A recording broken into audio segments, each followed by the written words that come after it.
Welcome to the farm, everyone. It is the end of May. We're just about to head back home. We've been here for about 10 days or so, done a lot of things, a lot of chores, a lot of projects. And so in this video, I'm just going to give you a grand tour of the garden, show you what's happening there, and then a little tour of the property and the other gardens and other little projects we have on the go. So I will say ahead of time, there's not a lot happening in the garden right now. We won't be putting in the bulk of the plants probably for another month. So right now it looks pretty empty, but it's where we're at. So come on, let's go down into the garden and I'll show you what's happening.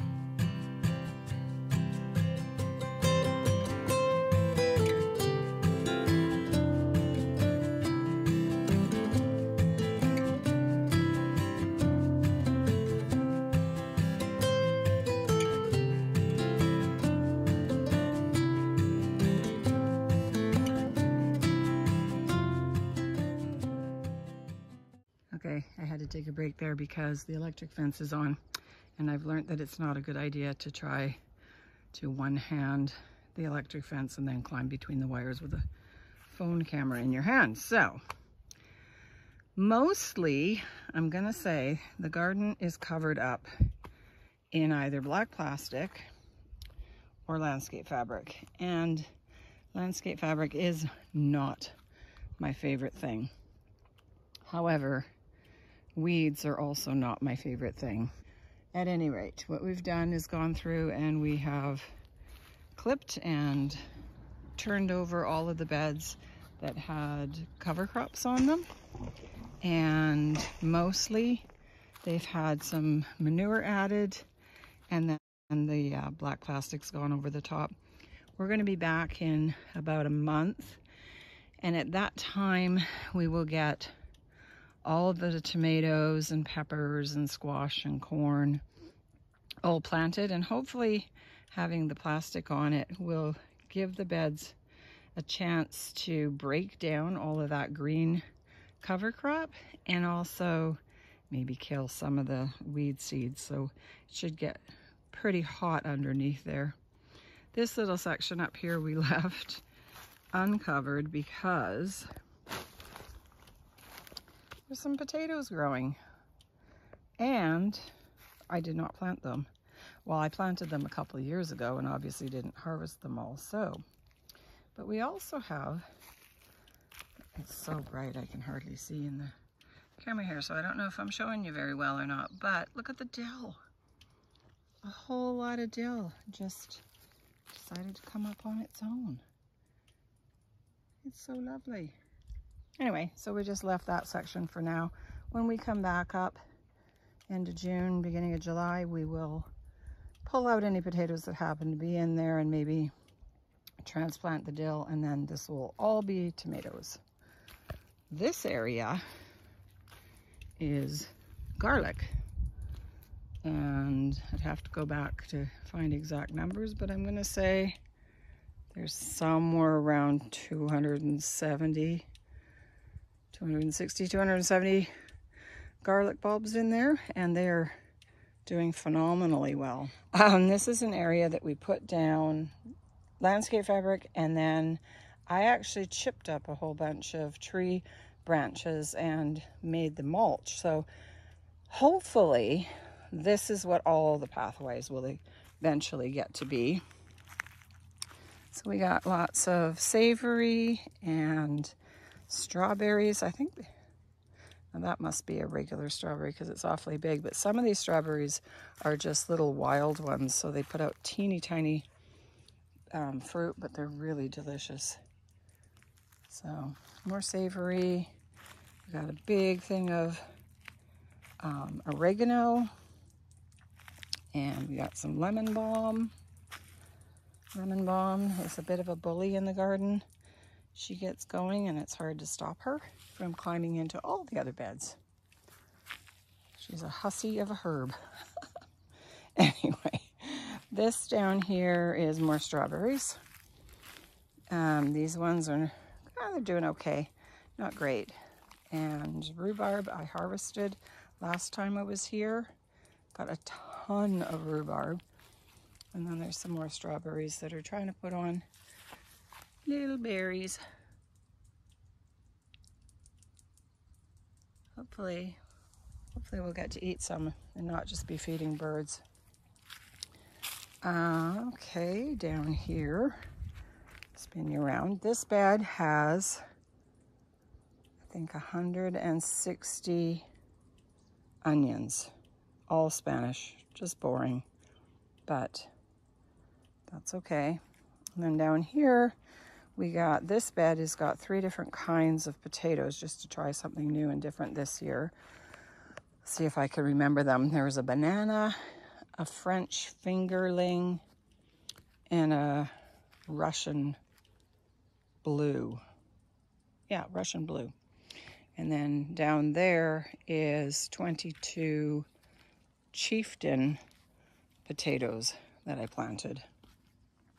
So obviously nothing is up yet. I think we're a little bit behind from previous years, but it just always depends on when we actually happen to be here at the cabin as to when things get planted. So that makes it a little more challenging. These 2 beds also got turned and they got manure put on them and then covered up. These ones are going to be corn and squash and cucumbers. Probably something else I can't remember, but that's about that. The grapes are coming up really well. We did a lot of pruning this year, and they don't seem to mind one little bit. So for about the first time in, I'd say, 20 years, my raspberries, something bad has happened, and they are not doing well at all. And I'm not exactly sure where the problem came into being. This is unrelated to their actual initial problem, but a ton of my plants have got this stupid caterpillar who's like nesting inside and creating leaf curls. So I've been trying to go through and cut them off, stick them in a bag and burn them to get rid of them. But anyway, it's very sad. I have a ton of borage that's just popping up that seeded itself. So last year I had them planted up kind of where the metal cow, pig, and chicken is, and the flowers drooped over and dropped seeds all down below. I've actually pulled out a few of them and transplanted them.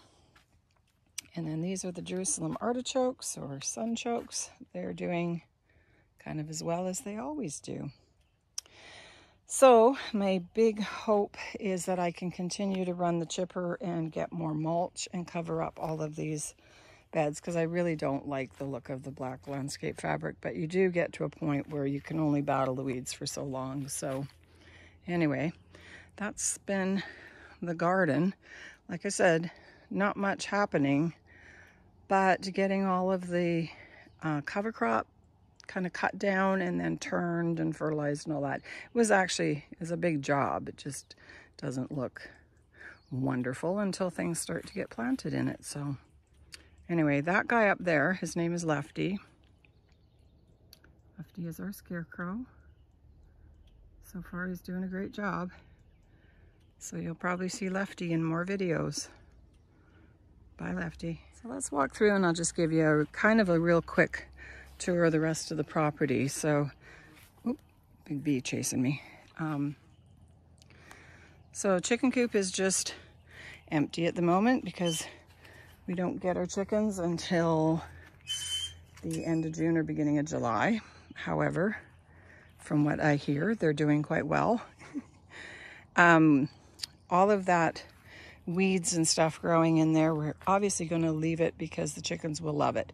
It'll probably last about 2 days and they will have eaten it all, but hey. And then this area too, trying not to mow it too much because I just want to leave it as a space for when we do put the chickens in the little tractor, that they will have lots and lots of green plant matter to eat. And this little garden in here, it's actually looking really lovely this year. Doesn't always do super well because it's hard to water down here, but anyway, look how beautiful these guys are. Of course, we're heading home tomorrow, but thankfully they at least opened this much for me. So that's the little garden by the chicken coop. I've got this weeping curly willow that I just love. We planted that a long time ago, and before this area was under electric fence, the deer would just come and eat it. And so the poor thing took, like, it hardly grew at all. Now that it's inside the electric fence and it doesn't get browsed constantly, it looks beautiful. So up here we got a couple grape plants that are still waiting to be moved out, and a couple apricots that were growing down in the orchard, but for a couple years now they put out just the tiniest amount of green growth, and then usually the stems break off and die. Not sure why, but they got moved up here just to give them one more chance, see how they do. There's another one over there. And then this is a peach tree that has also been trying to die in the orchard. And so he got moved up here. Just give him one more chance. Keep him a little bit closer to the property where we can keep an eye on him. And that's fine if this ends up being an area with fruit trees in it as well. This is a rose that is actually doing quite well. Unfortunately, I got another rose that decided to die this year, so that's a willow that needs to get moved. I think we have a new home in mind for it. This is a retaining wall. This is a future project that needs to be redone. As you can see, it's all kind of rotting and coming away. So at some point we'll get that redone. This is my lilac that won't bloom. Breaks my heart, but hey, maybe one day. This is the rose that didn't make it. Although now that I say that, it does have a tiny, I don't know if you can see that or not. See if we can zoom. There's a little shoot at the bottom, so hey, maybe he didn't die. I've got peonies that are beautiful and beautiful buds. And again, I'm not going to be here to see them. Sad. But they do look good and healthy this year. And then this is the new bistro area. We haven't really been using it yet, but hopefully we will. Just a nice kind of cool, quiet area for two. And then up the squeaky gate to the main flower garden. This one has been here for a lot of years now, but it's improving each year. Got lots of Annabelle hydrangeas at the bottom. Got a passing dog. Hello, Casey. Keeping predators away, are you? In the pathway where it isn't supposed to be, there's a tiny baby jolly jump up. So cute. I'm going to pull it out and put it in the garden, but for now, I'll let it just do its thing there. I don't know what that thing is doing.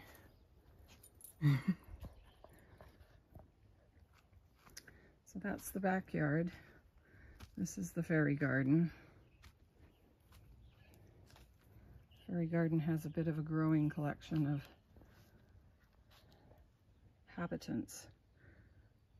Although why the goat's on the table, I don't know. Strange things happen in a fairy garden.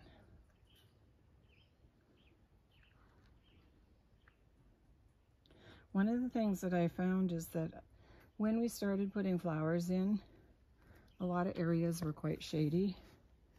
and that was fine because I was planting shade plants. But then as we were taking down trees, they ended up being not quite as shady.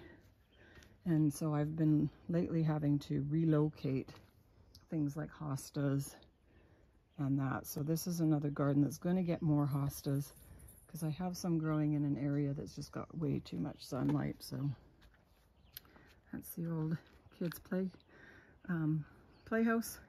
There's a sandbox in the bottom that the dog has now decided is his sandbox. So we're starting to kind of pack up so things aren't, like the cushions aren't out and all of that kind of stuff that makes it look pretty. But anyway, our little sketchy lawn is trying to grow. This is a new bed that we started working on this trip. Put the log in and planted some boxwoods, and we've got a number of plants that are going to sit in the pots for a little while until we decide if they like living here, and then we'll put them in the ground when we come back. This one over here is mostly herbs, oregano and chives and echinacea, and there's a garlic chive over there. There's lots and lots of thyme. Actually, I think that's savory. That one over there is thyme. Here's a chamomile coming up in the corner. So we worked on this bed a little bit just to clean it up. Worked on that one to clean a lot and then start to actually put plants in it. So this area over here, where we've got the campfire pile of firewood, is right near the edge of our property. There's another hosta in a pot that we're trying to find just the right location for it before we take it out of the pot. But for about 28 of our 30 years here, the property beside us was owned by someone but never really developed it all. So we were used to having just an additional 5 acres of fully heavily wooded, and now we have new neighbors who have done a lot of clearing and a lot of developing. So this is a project Brent has started this particular trip. So there's a few plants we've put in here. That one right there is a tree we planted. And then there's some plants. See if I can get a close-up of one. This guy is called a Petasitis. And they put out massive, massive big leaves. So we've got a few of those. And then we've obviously got these 2 fence panel sections. In between them, we're going to try and grow some vining plants. And there's some more plants up that way, and then there will be some more of those fence panel sections. So we don't want to create a solid wall, but just create a wall in certain strategic locations, because there's one of our outhouses, which apparently has a lovely view of their trailer, and their trailer has a lovely view of our outhouse. So I'm going to try and work on that problem. So prepping the garden and cleaning up flower beds and then building the little fence panels were some of the main projects this trip, but the other project was taking down a couple trees. Most of them were getting to be a little bit dangerous, so there was 2 cedars growing over there and a birch that got taken down.